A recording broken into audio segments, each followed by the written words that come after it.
I'll be telling you about my paper with Sepehr, Assadi, and Bernstein titled All Norm Load Balancing in Graph Streams via the Multiplicative Weights Update Method. Let me start by defining the load balancing problem. So in the load balancing problem, we're given a bipartite graph on two types of nodes, clients and servers, and every client comes with some positive integer weight. Okay, the goal is to compute an assignment, that is a mapping that sends each client to one of its adjacent servers, such that the assignment is as balanced as possible. Okay, so one way to capture balance is to say you want to minimize the maximum load of any server, where the load of the server is just the sum of the weights of the client assigned to it. So in this case, the first server has load 15 because it's assigned 3 clients of weight 5. Okay, but this isn't the only way that you might try to capture balance. Another way to find a balanced assignment might be to minimize, say, the sum of the squares of the server loads, or the L2 norm of the server load vector. Okay, with respect to this objective function, the assignment on the right is no longer optimal. Instead, you'd want to compute this assignment. And you'll note that this one has a larger minimum, the maximum load of this assignment is larger. So this example shows that, in general, these two notions are incompatible. If you minimize the L2 norm, then you might not be optimal for the min-max objective, which is also the L infinity norm, and vice versa. Okay, but it turns out that it is possible to be approximately optimal for both of these objective functions simultaneously. In fact, something much stronger is true. You can be approximately optimal for all LP norm objective functions simultaneously. We call this, when you try to find such a simultaneously approximate the optimal assignment, we call this the all norm objective function, or the all norm objective. Okay, so more precisely, I'll say that an assignment is a beta all norm assignment if it's a beta approximation for all LP norms simultaneously. And it was shown about 20 years ago by Azar, Epstein, Richter, and Voginger that there always exists a 2 all norm assignment. And moreover, you can find this assignment in polynomial time. Okay, the lower bound front, it's NP hard to find a better than 3/2 approximation, even if you only care about the L infinity norm. Okay, so we study this load balancing problem and focus on the all norm objective in the semi-streaming model. So let me just quickly define the semi-streaming model. So here the edges of the input graph arrive one by one in a stream, and the algorithm has to process these edges using only O tilde n space. So in particular, it can't store the entire graph if the graph is sufficiently dense. The goal is to solve the desired problem using just a few passes over the stream. The fewer the passes, the better. In our case, we're going to take about log n passes and compute an assignment that has good guarantees. Okay, so what's known about this problem, this load balancing problem in the semi-streaming model? So as far as I know, there's only been one other paper that's explicitly studied this problem. It's by Conrad and Rosen, and they were focused just on the unweighted. They were focused on unweighted clients and the L infinity norm objective, and they showed that in one pass you can get a squared n approximation, which is still the best known. And in log n passes, you can bring the approximation ratio down to log n, down to a log n approximation. And there's some smooth trade-off in between here as well. Okay, we showed that if you spend log n passes to process the stream, you can actually do much better and kind of improve all of these parameters. So you can in log n passes, you can bring the approximation ratio down to constant, and you get a constant approximation for all LP norms simultaneously, including the L infinity norm. And our algorithm also works for weighted clients. So it can be seen as a strict improvement of this second result. Okay, so let me tell you about our approach. So the higher order bit is in the title of the talk and the paper, which is that we use the multiplicative weights update method. So in order to apply the multiplicative weights update method, we first have to formulate our problem as a convex program, set a bunch of convex constraints. So here's the beta all norm load balancing convex program. we have a decision variable for every edge, whether or not we're using that edge to assign the client to that server via that edge, starting from the bottom. And these middle constraints say that we should assign every client at least once. Again, if you assign a client more than once, of course, you can improve the solution by bringing it down. So this could be equality, but it's just more convenient to write it as an inequality. Okay, in the top constraints, there's actually infinitely many, even uncountably many. These are our LP norm constraints. They say that the LP norm of the fractional assignment that we compute should be no more than a beta, which we'll shoot for a constant beta, times the optimal possible value for that P. Okay, and it's important to note that these constraints up top are convex, so the multiplicative weights framework does apply here. Okay, I'll just rewrite this top constraint by raising everything to the pth power to make it look a little simpler. And now the way we use the multiplicative weights framework is we kind of relax these middle constraints. So rather than solving this convex program and satisfying all of these constraints for each client, we instead just have to solve this oracle problem that's given to us by the multiplicative weights framework. Let me define that now. So basically we introduce a distribution over those constraints. So P is our distribution over those client constraints. And rather than satisfying each of those constraints, we just need to satisfy those constraints on average. Again, the multiplicative weights theorem says that if you can solve this problem, if you can produce an oracle for this problem, then there's an algorithm, the multiplicative weights algorithm, tailored to LPs, that will produce an approximately feasible approximately feasible solution to the original problem. Okay, and the amount of invocations that the algorithm makes to this oracle is going to depend on some parameter called the width, which is basically the maximum amount of violation that you make with respect to any of the original constraints. Okay, so we only have to satisfy the constraints on average, but we also don't want to violate them by too much or we'll pay in the width parameter. And what the multiplicative weights theorem says is if you can solve this problem, let's find a point, always be able to find a point that's feasible for this program. Then after just, let me write it here, in order rho squared log n over epsilon squared invocations to the oracle, we can produce an assignment, or we can produce an X that satisfies this. So we just get a kind of an additive epsilon error here. Okay, so for us, we need rho to be constant in order for the log n passes to work, because we're going to implement each oracle call by one pass over the stream. And once we find a fractional assignment that satisfies all of these constraints, we can just do some rescaling and apply a standard rounding algorithm to produce an integral assignment.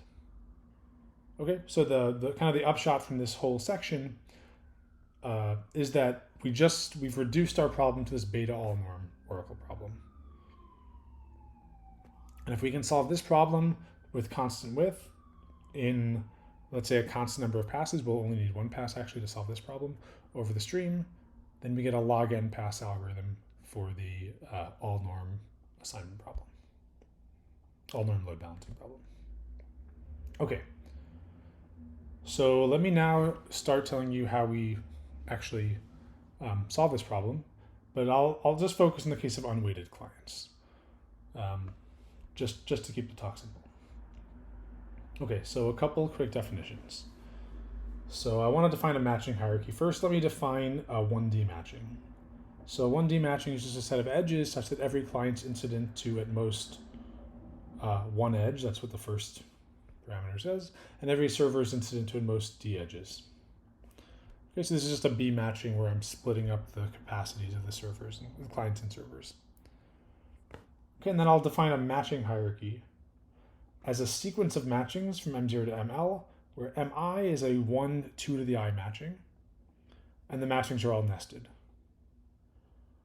Okay, so maybe I'll try to draw a picture. So you might have just some edges m0.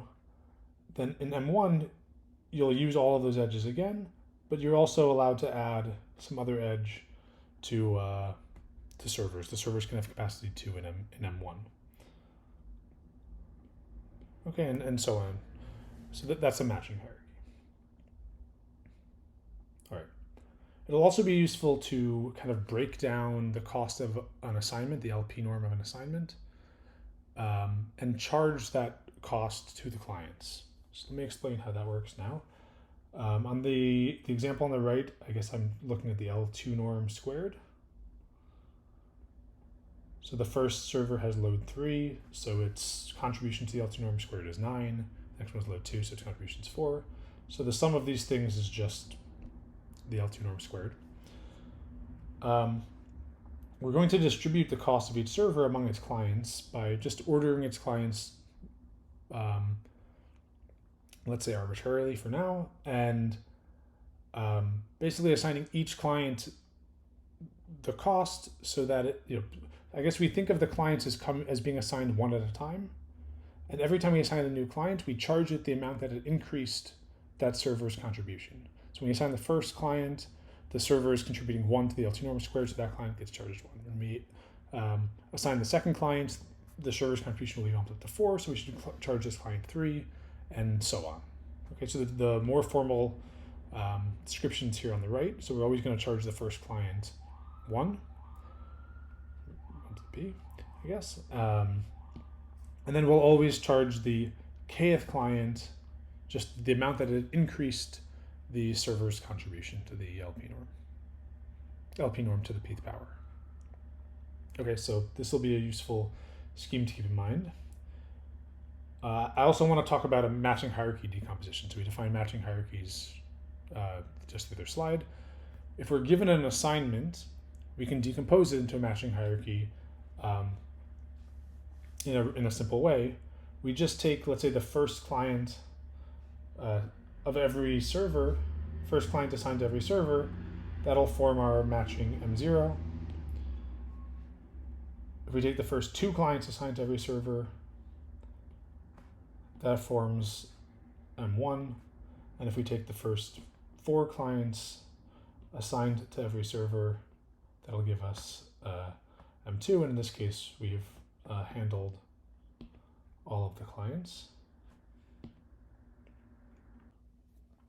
Okay, now let me tell you about something called the matching hierarchy decomposition.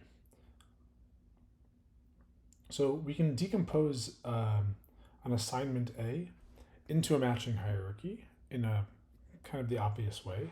So we just take the first client assigned to each server. That forms a matching, M0. Then we can take the first 2 clients assigned to every server. That'll form a 1-2 matching, M1, and so on. The next one will be a 1-4 matching, and that forms our matching M2. Okay, and these are nested. Okay, so what's the point of forming this matching hierarchy? Well, it gives us a way to approximate this cost. The cost next to the clients right now, that's an exact cost of the servers. In the analysis, it's, because of our algorithm, we'll compute a matching hierarchy, actually. We just need a way to approximate the cost of an assignment built from this matching hierarchy. Or the matching hierarchy decomposition of an assignment, actually. So, okay, this is a pretty messy expression, but what this is trying to say here is that this should actually be a P. The P norm of the assignment raised to the pth power is sandwiched between 2 terms that are basically the same up to a 2 to the p factor. So this term on the left and this term on the right. The only difference is the term on the right has a extra 2 to the p factor in there. Okay, more or less what this is saying is if we take the client costs here in this L2 norm example, rather than charging them 1, 3, 5, I could have charged them 1, 2, 4, and if there was another client assigned to that server, I would also charge this one 4, and these ones would get charged 1, 2, and 1. This would be an underestimate for the L2 norm squared. Whereas if I doubled all of these quantities, I would get an overestimate for the L2 norm squared. So that one would have had cost 7.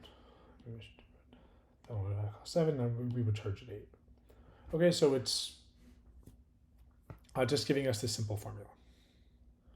Okay, and I'm just summing them in kind of a funny way, but it'll be convenient. Basically, yeah, you can just take a second and pause to see that this this quantity is actually summing the ranks the clients the way I described it. Okay, so now we kind of have a criteria for a good all norm assignment, where we can devise the criteria for a good all norm assignment. So if we have some partial assignment A, and let's say a matching hierarchy decomposition of it, we'll think of this as something like the algorithm computes. And we have another, we want to compare ourselves to, say, the optimal, A star, and have a matching hierarchy decomposition of that. Then I claim there's basically these two criteria you need in order to assert that the load is good. So so basically, if these two red conditions hold, then the LP norm of this assignment is basically at most 2 times the LP norm of A, if you just raise everything to the 1 over P. Okay, we can pretty much ignore this alpha, it's only helping us. Okay, so why is this true? I can try to give a quick proof of this. So we can write the load of A. By the bound on the previous slide, this is at most 2 to the P times I plus 1 times M log N minus MI. And let me just write this actually like this. Since they're nested, this is equivalent.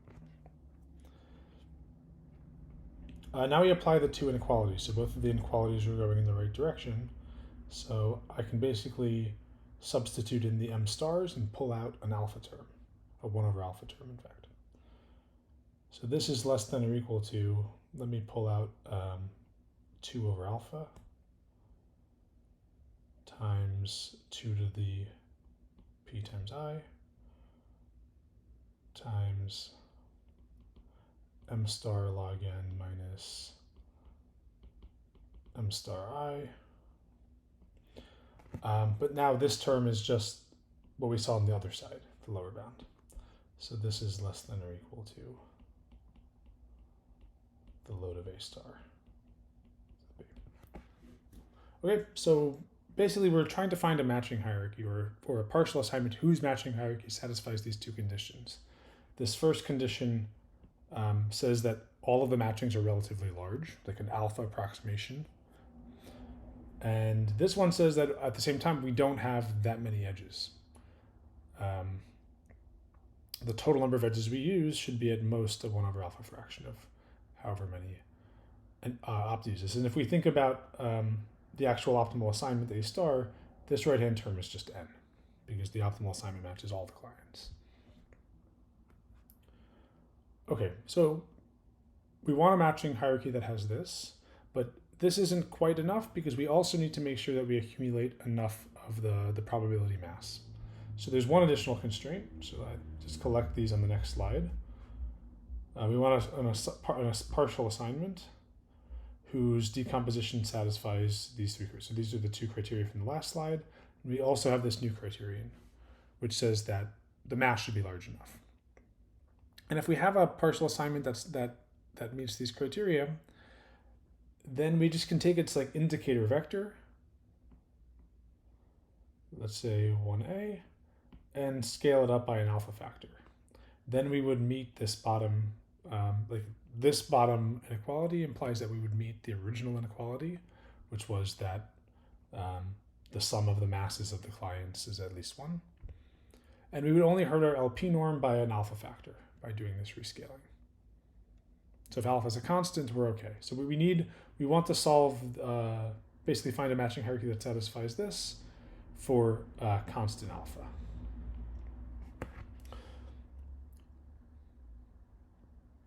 Okay. So I'll tell you how we do this now, although I'll omit the proof that it actually satisfies these three things. You can check the paper for those details.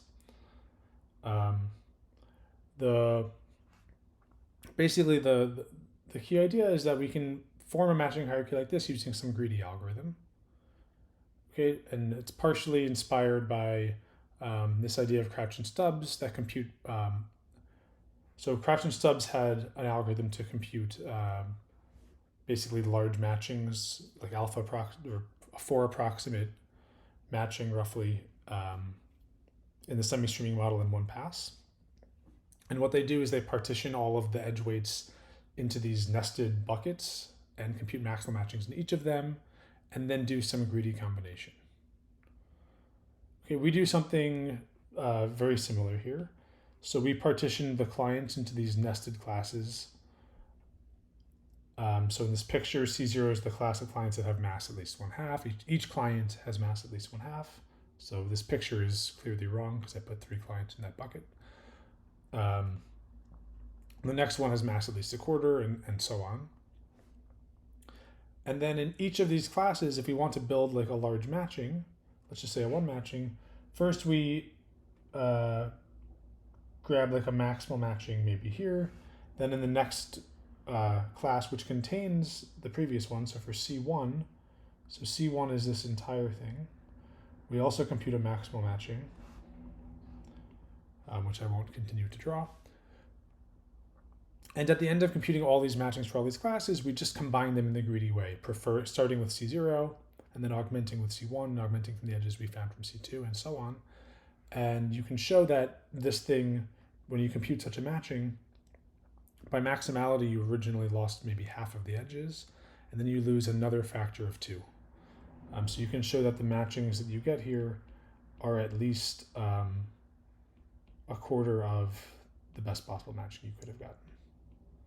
Okay, in addition to that, these types of matchings will also accumulate a lot of mass. So they're not just large in size, but they have these 2 properties that they kind of have large weight, but also large cardinality. Okay, so now I can finally state the algorithm. So inspired by that last slide. So this thing I'm boxing now is basically the previous slide. In parallel over the stream, you compute a matching of each of those different classes and also each I, because we're going to use it, remember, compute a matching hierarchy. This step will use, like we're basically computing log squared n of these different matchings. And this is the only thing we need the stream for. So we just compute a bunch of maximal matchings in one pass, and then everything happens as a post-processing step, the rest of this algorithm. So the next thing is basically greedy merging. So we do 2 types of greedy merges, which I haven't expanded in this slide. One's the one I talked about on the last slide, the Crouch Stubbs type of greedy matching, greedy merging. Then we do another type of greedy merging, because once we do that, we get a bunch of 1, 2 to the I matchings. We have to form them into a nested matching hierarchy. At this point, they're not nested. So we do one more kind of round of merging to force these things into a nested matching hierarchy. And we lose another factor of 2 in the process.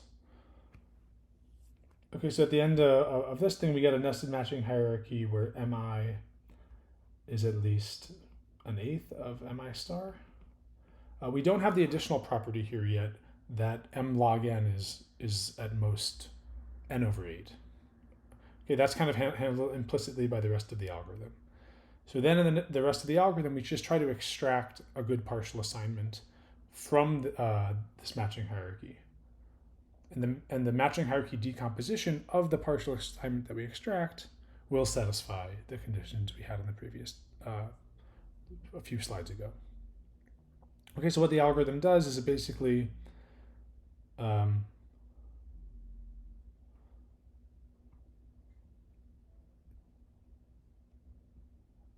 pausing because I just realized that these for loops are in the wrong order.